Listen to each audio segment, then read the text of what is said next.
And the look on people's faces, I remember a woman brought me an article and she was like, this banana cake, the New York Times tells me to come and have a slice of this banana cake. It's Oprah's favorite cake. I don't see it in your case.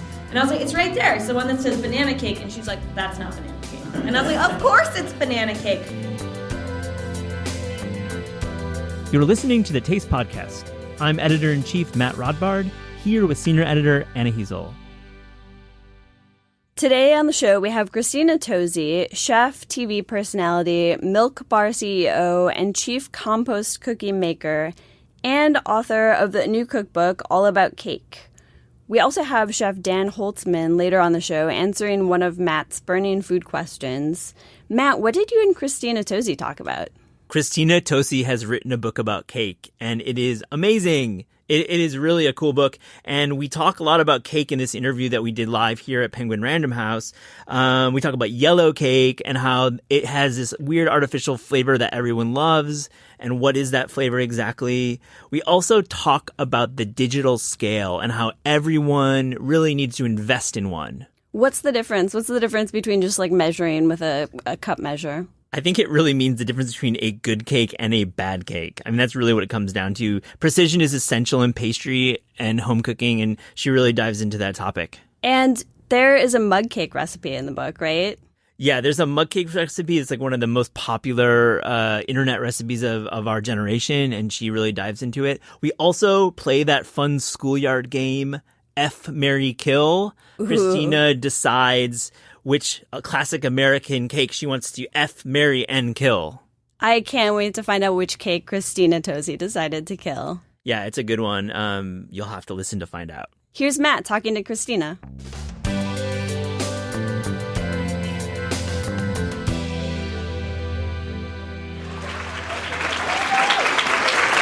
So right there, that's I feel like that was right there. Okay, so I see mug cakes all over your new book that's coming out in October, but mug cakes aren't cool, right?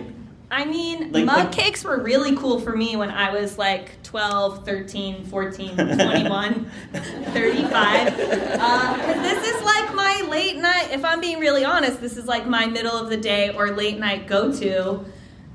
I mean, I'm not like making layer cakes at home for myself in the middle of the night when I'm hungry. I started out as, like a teenager type of thing. Just taking like the box cake mix that was in the pantry. I would add like Coca-Cola or Mountain Dew to it because it made Mountain Dew in pastry? It made it even more effervescent, right? Yeah, it makes yeah. all of the leavening agents react even more, and then I would warm it in the microwave, and that's what this messy, beautiful, delicious human. Let me clarify when I say it's not cool. I think it's cool. I just think like serious pastry chefs don't think it's cool, and then I see it in your book. But then I find out Albert Adria is doing basically that version. Yeah, I would say maybe 5 years ago, maybe 7, it hit like the super duper haute cuisine, like fine dining world that this like sponge microwave cake would be made a la minute in the microwave in a little deli container, and then would get like, pulled apart very organically and placed beautifully on a plate for your gorgeous dessert at your like 20-course tasting menu. All of which, the world of which I love, but the hilarity, the intersection of something that only happens late at night in a young girl's microwave hitting that level and being lauded for this super duper fine, thoughtful pastry technique for me is like the full circle part of my story. Gratifying to you. Yeah. You write about the idea of both understanding nostalgia and destroying nostalgia. Is that like what does that mean to you? I think it's really smart, and it's kind of what you do at Milk Bar, right? It is. If I had to really sort of strip it down, I'm a very nostalgic person. I'm like the old lady in my family. I've always been like an old lady.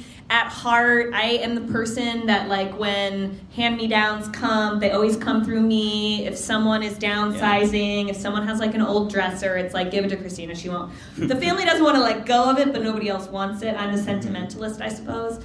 And so nostalgia, I think, is really important. But I also think nostalgia is obnoxious and almost nauseating when it's just leveraged as nostalgia. Or like twee. The idea of like twee. Yeah. And so my very basic philosophy at Milk Bar is to love the apple pie and to love the chocolate chip cookie, but to never ever make an apple pie or a chocolate chip cookie, because that's not what I believe in. I believe in understanding what is so like magical and transportative about a chocolate chip cookie and an apple pie. Understanding that you already have your favorite apple pie and chocolate chip cookie, so you don't need me making it pretending like I'm going to steal that place in your heart. But instead, to take it, destroy it, basically. Destroy it. Or I suppose on like more thoughtful pastry terms, to deconstruct it. So you basically and then to put it back together. You destroyed the wedding cake and like the layer cake, right? And that's I mean, you destroyed it. You decided that you need to be able to see the internal guts of a cake, right? Yeah, 10 years ago, Yeah. a few months short of 10 years ago, we opened the doors of Milk Bar, and I still remember the look on the faces of customers that maybe knew what they were waiting in line for, maybe not, because, you know, New Yorkers like to queue up for something that seems hot and underground. And the look on people's faces, I remember a woman brought me an article, and she was like, this banana cake, the New York Times tells me to come and have a slice of this banana cake. It's Oprah's favorite cake. I don't see it in your case. And I was like, it's right there. It's the one that says banana cake. And she's like, that's not banana cake. And I was like, of course it's banana cake. I guess I didn't love cake early on. You write about that maybe 6 times in your book about cake, how you don't love cake. No, and it's this double-edged sword, right? It's knowing nostalgia and destroying nostalgia. It is being taught to love cake because cake is this celebratory vehicle that we use on a table for any occasion. And then taking a step back and being really honest and asking, like, how good is cake really, though? These cakes that are brought, how good are they really? They're kind of just a flavorless sponge. The frosting is great because it's just like a sugar kick. The frosting is better than great. It depends on the frosting. Okay. A grocery store frosting, like the cake you can get at the grocery store bakery, sometimes that frosting is out of control delicious because it has all the ingredients that your body is not supposed to ingest in it. And it goes straight to your brain. You're like, what is happening? But also such an opportunity. I mean, it is the vehicle that we are taught to celebrate and get joy from, and it is a vehicle that no one stops to be like, I'm not happy about this. Yeah. I'm just being sold on the notion that it's delicious and that it's fun and that it's celebratory and that it's worthy of this occasion. And so then it's dry, and then everyone's sad. It's so sad. If you don't get the corner piece, you don't get the right ratio of frosting to cake. And so on the eve of opening Milk Bar, I knew if I was going to open this quirky American-style bakery 10 years ago that I was going to have to come to terms with this relationship with cake, or the lack thereof, this hatred of cake. And I think that's just how I approach most things in life and leadership, and certainly in the kitchen, is when I don't like something, that's the best thing to dig into most, because that is usually the moment, if you're being honest with yourself, of, well, if you don't like it, there's probably other people that don't like it, or if you don't agree with it, there's probably other people that don't agree with it, so do something about it. You write about the idea of every cake should have a point of view. Yeah. I mean, that's amazing, the idea of like a cake, you can't just be a cake, you have to have a point of view. Talk about a few of these cakes that you've written about in the book, and talk about what you mean by point of view. So... Am I stumping you here? No, you're right. I'm just trying to think about where to start. I mean, I think the hilarity of that comment is taken out of context without someone that just basically skipped, like bunny hopped on stage. It would feel like a very serious, almost holier than thou approach to cake. Yeah, you're right. Yeah. And so I always kind of laugh at that. But I believe firmly in it. I believe in like taking yourself seriously when it matters and letting it ride on the rest. But a starting point with resolving this relationship with cake had to be, all right, cake has to have a point of view. Mm-hmm. There needs to be a starting place. Cake is this like beautiful architectural feat. The way that I knew I was going to reinvigorate cake was to give it layers and flavor and texture. And when you have that many opportunities to like wow someone's taste buds, you're basically telling them a story of flavor. Mm-hmm. And so you have to have a starting point. Otherwise, like, a story is not a story without a beginning, a middle, and an end, right? So cake has to have something like that. I got 2 from the pound cake chapter. These are amazing. Celery root pound cake. Yes. Like, wow. Wow, challenge, like you're throwing it down. Game on. Game I on. am the last person you will probably think of as eating vegetables or thinking about vegetables. But this kind of comes back to, my mom never really made carrot cake growing up, and I definitely was not going anywhere near it because carrot sounded like a vegetable when it wasn't. But this thought of, I love the technique of taking a root vegetable, shredding it down, folding it into a cake batter, and having the right root vegetable infuse moisture, because root vegetables have moisture, and so they create steam when they're baking in cakes, and it makes this beautifully moist cake. It gives texture, and it's an incredible, unexpected opportunity for flavor if you're using anything beyond carrot as a carrot cake. We know carrot cake, but we never ever look at any other root vegetable in the world and go like, oh, what if I use that in place of carrot? Or most people don't.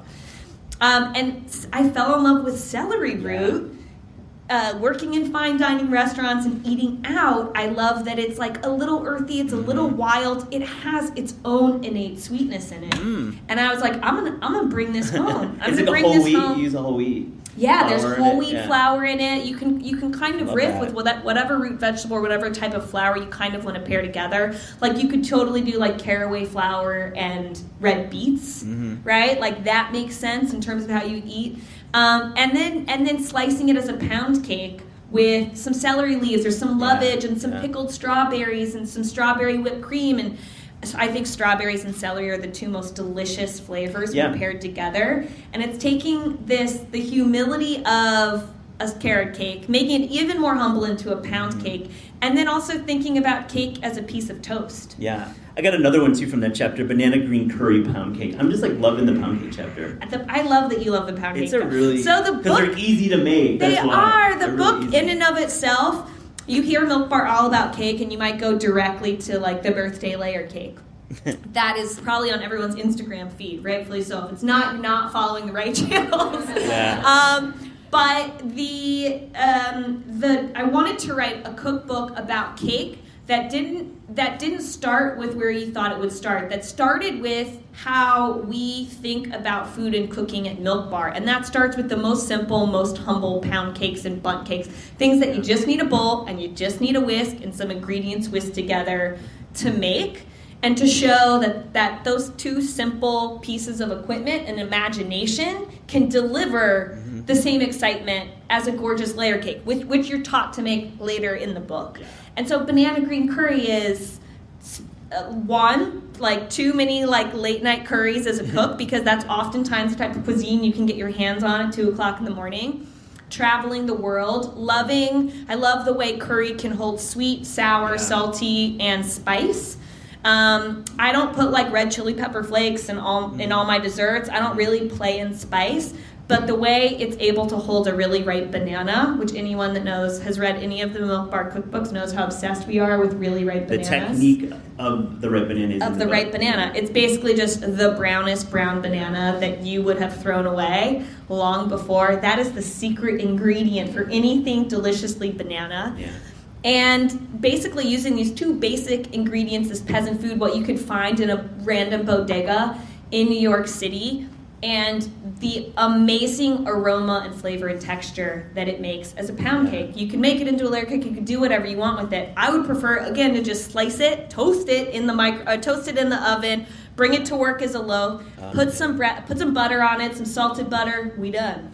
So clearly, Christina, there's like so much innovation happening in your company between the compost cookies and pound cakes that use curry. So like, let me ask you straight up, like how much have you been copied by these big bad food companies? I think plenty. I mean, probably I stopped trying to pay attention because there was a moment where it started hurting my heart, and then there was another moment where I live in a few different camps, right? We would never know how to make apple pie if whoever came up with apple pie shared it with the world. The reason that I wrote Momofuku Milk Bar 9 years ago, was because I learned how to bake because I was always raised with the notion that recipes are meant to be shared. They're meant to be shared.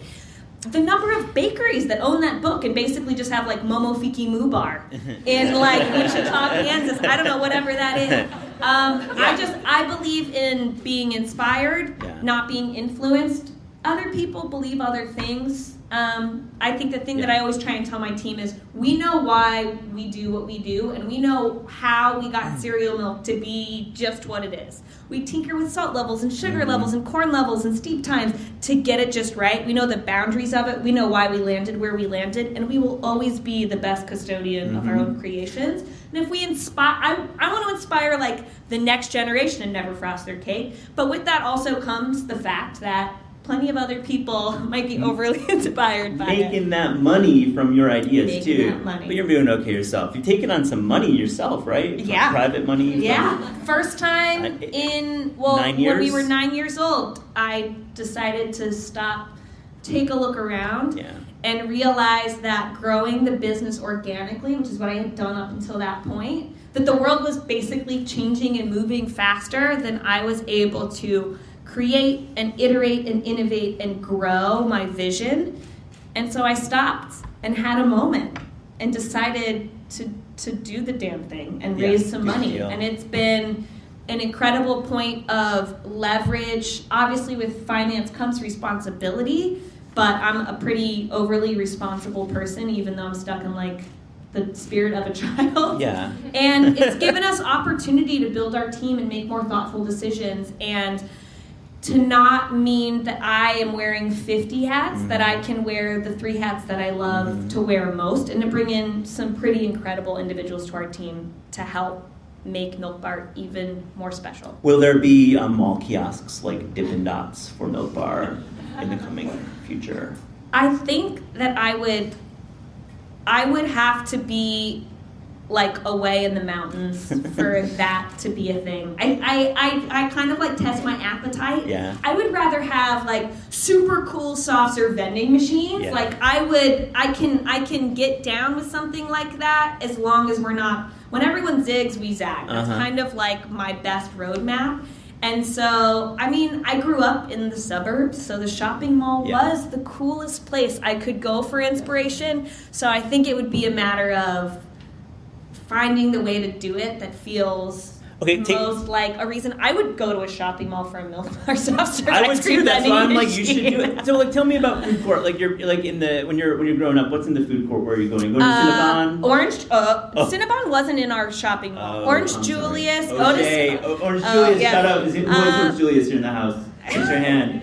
Yeah. Oh my God, yes. I love Otis Spunkmeyer. Or Mrs. Fields. It was a Mrs. Fields. Oh man. And it smelled like, like curves and turns away, like where the hair cuttery was in the mall, where I would get like my bowl cut. You could smell when the cookies came out of the oven. Yeah. What else? Boardwalk fries. Oh yeah, definitely. Candy Express. I'm obviously only Is that remembering like the places Bulky? I spent my allowance.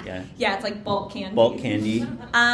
Were you chocolate or were you like gummies? Gummies. I didn't actually develop an appreciation for chocolate until I moved to New York City and went to pastry school and had really good chocolate. I was a gummy kid, like gummy worms, gummy bears, Jelly Belly jelly beans, very cherry. Yeah, that was. Do you eat a lot of jelly beans still? Yeah, well, so when I was in Spain, I forget that I consume a lot of sugar when I'm home because it's built into my world. Yeah. When I travel, it throws me off guard, but the hotel that we were staying at across from the beautiful Frank Gehry designed Guggenheim in Bilbao, like 2 doors down from our hotel, was basically a mini version of Candy Express. And so I would just go in there every day and shovel gummies into a bag, and Sweet Eric Repair caught me. We were at this beautiful, gorgeous restaurant tasting menu in the mountains just outside of Bilbao, Basque Country, having this gorgeous lunch. And we had like 2 hours before we had to go do something else. And so I went to walk around and then went to the candy store, and I'm walking back into the hotel just polishing off the bag of candy, and he's sitting in the hotel, and I was like, he was like, what are you doing? It makes me happy. Yeah. Let's switch to television, because in between running your ventures, you do quite a bit of television and film. All right, so let's talk about MasterChef Junior. Do those kids make the food? Are those kids like making the food? Who do you think makes the food? I don't make the food. Yeah, they make the food. They make it? It's pretty incredible. We just wrapped the next season, which probably won't hit TV for another few months, of MasterChef Junior. They're incredible. They're 8 to 13-year-olds. I enjoyed being a judge on MasterChef Junior for so many reasons, but first and foremost, the most unexpected part of it for me was watching this up-and-coming generation and understanding how they get their information, where they get it, how they interact with it, how it feeds them literally and metaphorically, and to understand that these kids are, it's their place. Some of them are the cool kids, some of them are maybe like the not so cool kids at school. They don't take piano lessons, maybe they're not even on a soccer team. They take cooking lessons and they spend their time reading the cookbooks that you put into the world and watching videos and following everyone on Instagram. Is it Instagram, Snap? Is it YouTube? It's Instagram. They follow everyone on Instagram. They go to YouTube for like the lessons. That's how they learn to butcher a chicken. That's how they watch someone decorate a cake with a piping bag with 2 different colors of frosting in it and so on. But Instagram is like I think they're probably too young to do Snapchat. But Instagram is like the friendly, familiar thing. Yeah, that's true. They watch a lot of content just online, whatever that's through. Are you a tough judge? Are you an easy judge? How do you describe your judging? I like to think of myself as firm but fair. I have nieces. I like to be around kids. I had grandmas that shaped a lot of who I am. Both of my grandpas, when I was young, they died early. And my grandmas were both the sweetest, most loving humans, but they were not easy. They would lay it down when it needed to be laid down, that law. And so that's what I do with the kids. I try and develop a relationship with them early on because I've learned that children, they watch us on TV. Yeah. We seem scary. We're taller than them. My hair is like never a hair out of place. Like there are some weird things that you need to give them. You need to show them kind of where the line is to allow them to open themselves up. And then from there, it's being honest with them when they do a great job. Sometimes they also just need a cheerleader of like, I believe in you. I know you can do better. I always do my best when someone is like, I know you can do better. Are there lots of hugs on set? There are a lot of, later on there are a lot of hugs. Early on there are so many kids that you need to set the right tone, but once you've set the tone with the home cooks that usually reach like the top 15, there's much more of a relationship because you know them through their food, you see them develop, you get excited for them, they can sense that you're excited for them, they get excited for each other. What was something that you just had to spit into a napkin because it was just not great? And this is kind of the hilarity of the MasterChef Junior and the MasterChef sort of camp. I've never done that with a kid. Yeah. I've only ever done it with an adult, and I remember what it was. Okay. I remember what it was. And I think they probably didn't cut that out on there because #drama. Yeah, drama. But I never did that. I'd say like the worst with the kids is that it's bland because they haven't learned the edges of seasoning and they haven't learned balance of acidity and salt. Yeah, but I grew up in like with a family, like a farm family in Ohio, and like even boiled chicken, no seasoning. Boiled green beans, no seasoning. So that is less offensive to me. Let's talk about Chef's Table pastry. I love your episode. It's definitely my favorite. They did a great job. They did a great job. I just have to ask, like, when you saw the promotion, when you saw these four faces, and there's 3 men and you, like, we're talking about pastry here. Traditionally, in some circles, there are many women in the pastry field. What was going through your mind, like, when there wasn't like a 50-50 balance? No, there wasn't. Well, first things first, they won't tell you who else. Right. The most they would tell me is that it was a 4-part pastry series with 4 different pastry chefs, 1 from each country. They wouldn't tell me what other countries. They were just like, we want you to be the American pastry chef.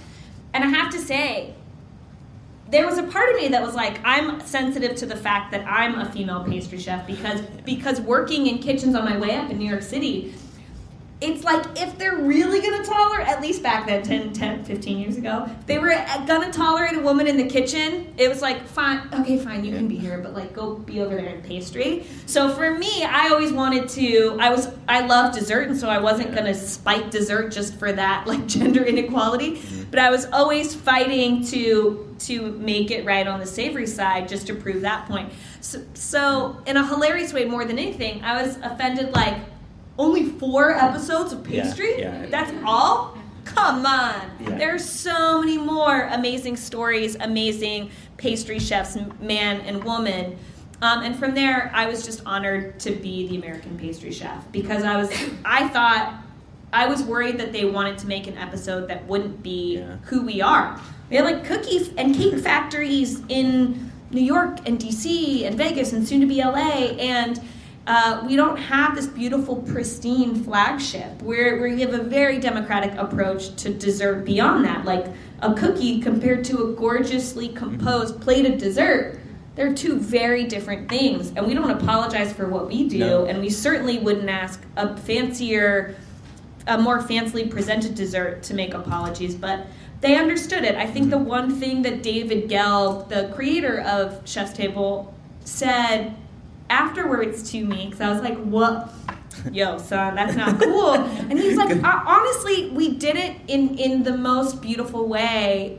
They didn't even realize they had the responsibility. Oh, they didn't realize that the responsibility to represent... Sorry, they didn't realize that they had, not the responsibility, that wasn't the right word. Sorry. They didn't realize that they had that kind of impact, that people were, that people were looking to them as the trendsetter, that people, that it resonated so much, that the decisions they made such a big difference in the way that we see and interact with and take on the food industry and what they have planned afterwards. David's a lovely person, and you're defending him beautifully, but the blogs went effing crazy. When he was they like, did. Christina's the only woman here. What the F? Yeah. I mean, so you think in the future, because they must be doing future episodes of pastry because it was such a success. And beyond that, just like the way they're thinking about how they curate the chefs that they choose and who they're bringing on their team to do the research and show on. I think the most we can do in this space of like the man and woman conversation, at least my point of view, is I'm always going to be there to be the change and to do the work. That's what I do. For like the TV and whatever that I do, none of that really matters. It's what it's for and the work that it does. Yeah. Being a judge in front of these kids, some of these young girls have never seen a woman of authority be that, and so I'm going to do everything I can to do the work and to be the change. And I think from there, we can't be afraid to have a conversation about opinion, but we have to be respectful in the fact that people are going to still make mistakes. We can't expect that people are going to be perfect, but we have to approach the conversation with enough room to say, hey, in the same way as we judge the kids, like, you did an okay job, but you can do better. You can do better. And letting them say, you're so right. I didn't think about it. My bad. I can do better and I will do better. And Chang felt a little bit of heat, too, for his show, Ugly Delicious, because he wasn't balancing race. I mean, so let's talk more about the book, because I want to talk about cake, because you make this stance, like Pillsbury yellow cake is the one. It's like your one. Well, that is the yellow cake mix that I think tastes the most delicious. Okay. And I've tested all of them.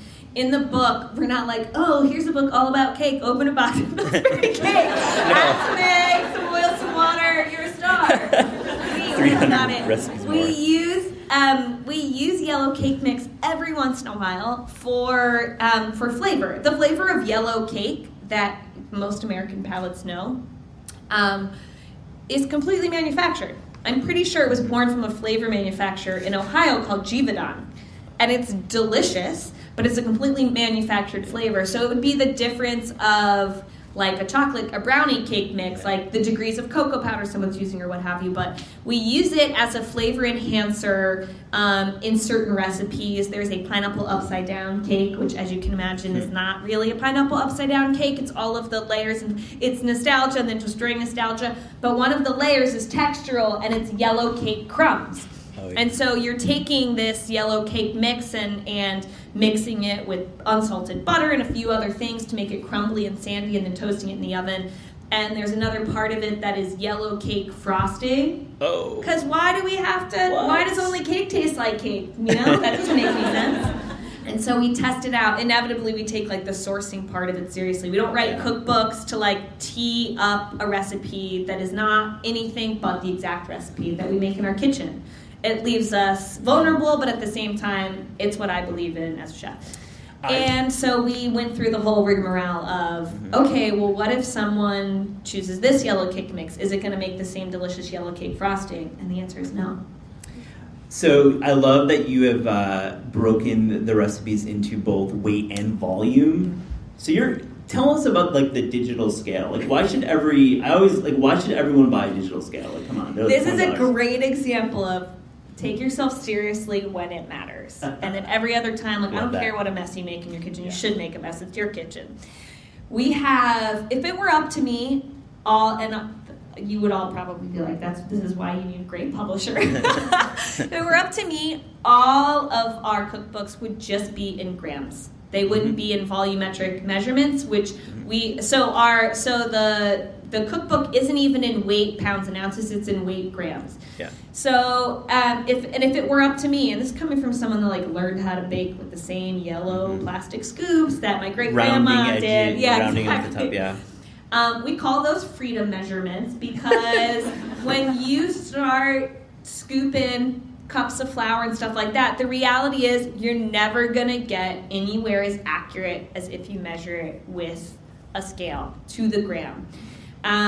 You can get a scale for $20 now. It's so simple. But that accuracy in baking, as you can tell, we are very into like beyond baking, empowerment, do you. But if you want your chocolate chip layer cake to turn out the way ours does to a T, the only way I can guarantee you that is if you measure with grams. And like 61 grams, too. Like they're not round This numbers. is always like the tense moment of like, it does not look cute in print when it says 61 grams. But it's 61 grams, and I'm here to be real. But seriously, shout out to Francis, Doris, Clarkson Potter for putting both. Yes. I just like... It's so true. Not many books do that. They don't. They are my heroes and heroines because of it. Yeah. They put up with those moments of understanding and giving me the space to celebrate those things that I believe in, even when they're a little strange. And then also making sure that it's a book for the people, because we're here for the people. And that's the biggest, funniest thing. But $20, it's the best investment. We always try and find a way to like bundle the scale with the book because why don't you do your own? I know. Does anyone know a scale company that wants to make it? I'm here for it. But that is true. And anyone that wants to talk about why a cup of flour isn't a cup of flour isn't a cup of flour, I will TMI. There's definitely some debate there. Let's play this game, F, Marry, Kill. Music explicit, F, Marry, Kill. F, Marry, Kill. F, Marry, Kill, red velvet cake, carrot cake, molten chocolate cake. F, Marry, Kill. F, molten lava cake. Yeah. Right? I know. This is like my mom, like, Christina, I can't believe you did that. You did there. You went there. Marry carrot cake. Oh, why? Okay. This is a long, lovely life. The celery root pound cake, like it's all of the things. You can 100% eat it for breakfast, lunch, and dinner. You want it in every part of it. It is your life partner. It is an LP. It's not just the cake though; it's the frosting. It's the cream cheese frosting. 100% is the cream cheese frosting too, and then kill red velvet. Oh man, thank you. Can we get a round of applause for killing red velvet cake? It is the most overrated. I get it, but it's chocolate cake with vinegar and red food coloring, and some people don't even know that that's how you do it. Plus, you got the cream cheese frosting on the carrot cake already, so what are we all doing? Get rid of it! I love this. Thank you for the conversation. Let's give a round of applause for Christina Tosi, guys. Thank you.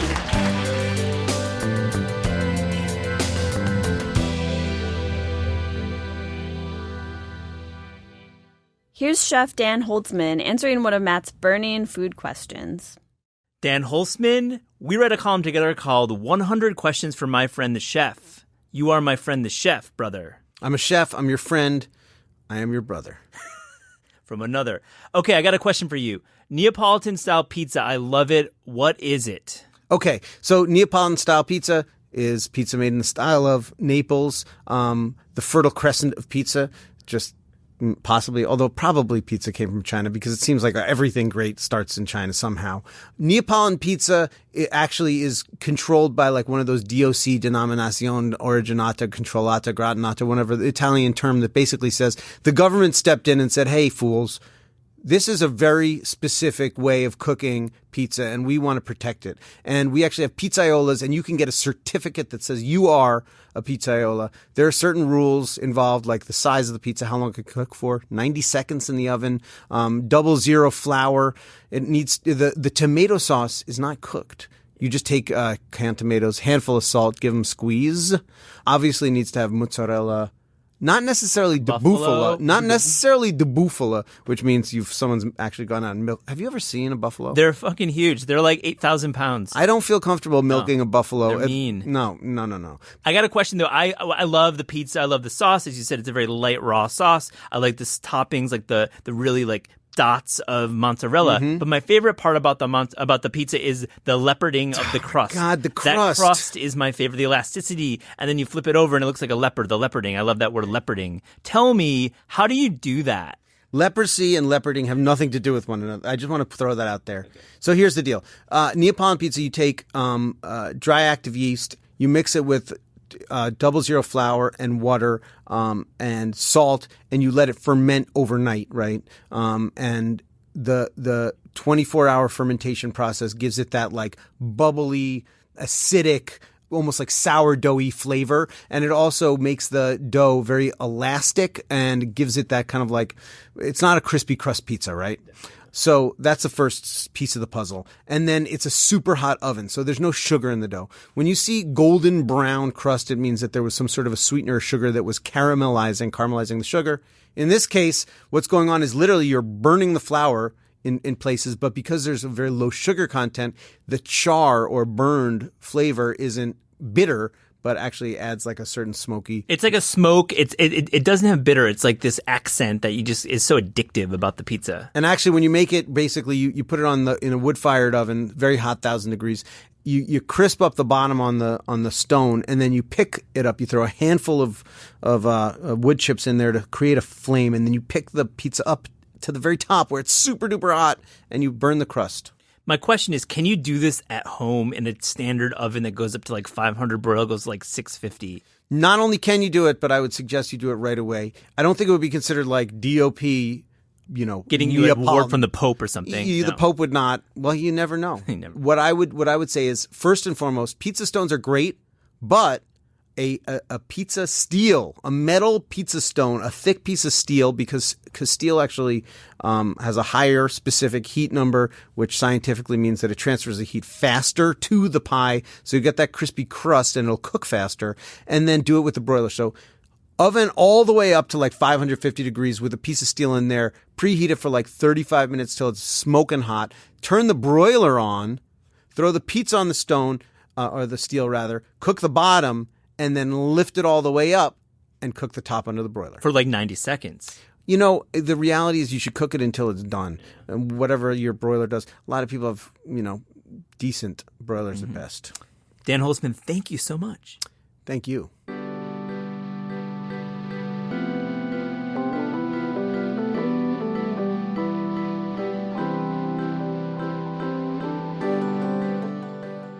The Taste Podcast is hosted by Matt Rodbard and me, Anna Heasel.